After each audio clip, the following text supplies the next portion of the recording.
Let's talk about how I'm keeping my new cat safe from my twin 2-year-olds as a pediatric occupational therapist.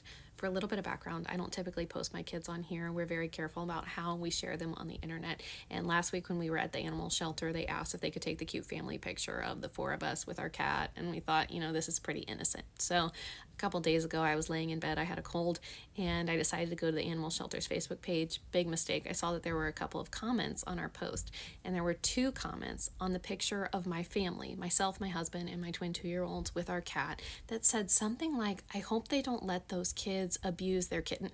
First of all, she's 8 years old. She's not a kitten. Next, I feel like it's a pretty mighty jump to see a child with an animal and to assume that the child is going to harm the animal, or that the parent is going to let the child harm the animal. So anyway, as a pediatric OT, here are the things that we're doing to make sure that our cat and our kids are safe in our home together.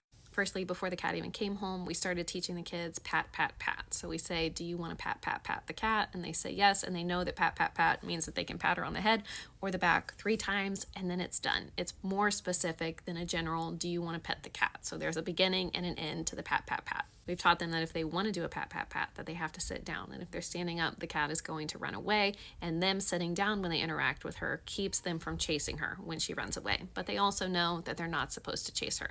That being said, Pepper always has somewhere that she can go to get away from them. We've put a baby gate in the 3rd bedroom that the kids cannot get into, but Pepper can get under, so she can always get away from them. And we always supervise their interactions. We also visited the cat at the animal shelter 3 times before we brought her home. So the kids had very clear expectations of what a cat was going to be like, that she's not just going to sit in your lap and chill. All that being said, the cat loves the kids. So